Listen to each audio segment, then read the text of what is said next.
betapa menyenangkannya hari ini, apalagi ketemu dengan kalian lagi. Udah pada angkat jemuran belum?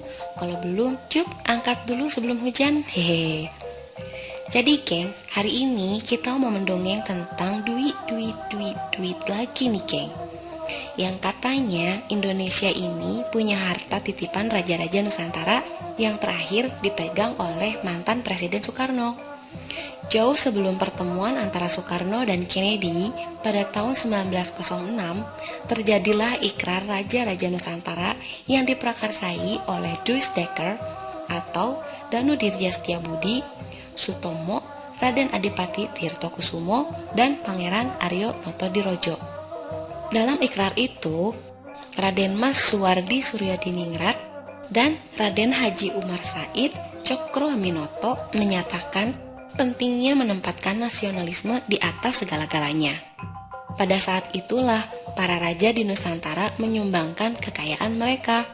Sumbangan dari para raja-raja inilah yang kemudian dikenal dengan dana perjuangan atau dana revolusi.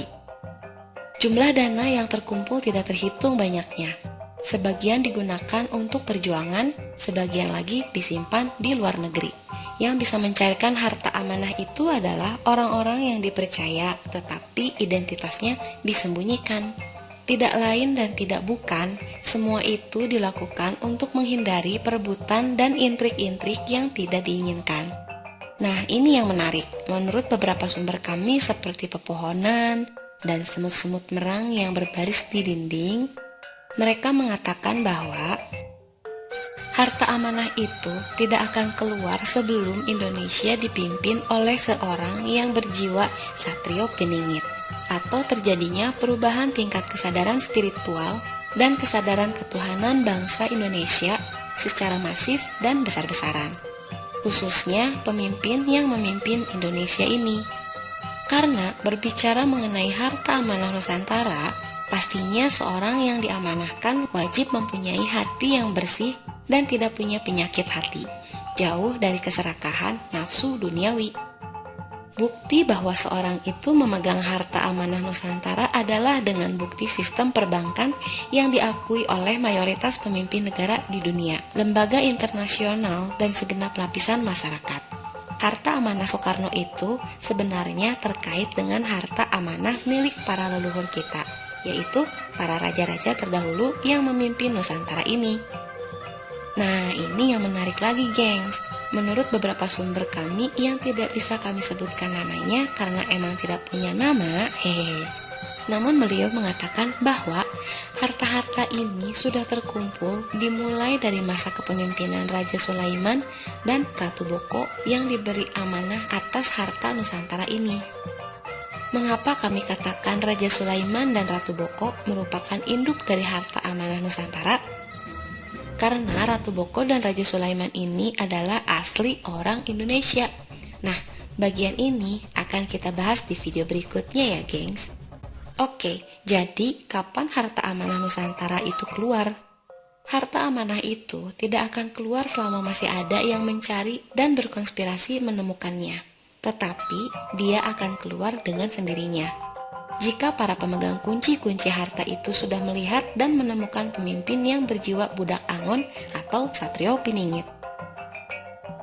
Ya, intinya tidak bisa dipaksa atau didesak keluar kan?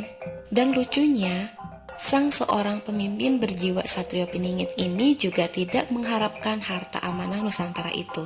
Bahkan tidak tahu bahwa harta amanah Nusantara itu ada. Sang satrio piningit bukanlah pemilik harta itu. Beliau hanya seseorang yang dipercaya oleh para pemilik atau pemegang harta-harta amanah raja-raja Nusantara itu untuk dimanfaatkan sedemikian rupa. Jadi geng, kapan satrio piningit ini memimpin Indonesia atau Nusantara? Ya, itu tergantung cara kita memilih pemimpin. Dan tidak memilih pemimpin hanya dengan berdasarkan jawaban-jawaban dari pertanyaan-pertanyaan yang sudah ditentukan oleh panitia acara di saat debat capres dan cawapres. Tetapi, pemimpin yang siap menjawab pertanyaan-pertanyaan kritis yang dinamis dan bebas dari rakyat Indonesia itu sendiri saat acara debat itu terjadi. Contoh pertanyaannya, mengapa mau menjadi pemimpin bangsa yang kerjanya ribet, bertanggung jawab besar, dan melayani masyarakat yang tidak sedarah kandung. Ada dorongan apakah? Mengapa pertanyaan saat debat itu sebaiknya langsung dari masyarakat random? Agar apa? Agar kita semua bisa melihat dan menilai mana pemimpin yang menjawab dengan hati nuraninya atau menjawab dengan literatur dan nafsu angkara murkanya. Horret, geng! Jadi kesimpulannya, harta amanah raja-raja Nusantara keluar saat seseorang pemimpin berjiwa budak angon memimpin negeri ini. Jika belum keluar, ya berarti belum budak angon. Mungkin hanya seolah-olah berjiwa budak angon atau seolah-olah satrio piningit.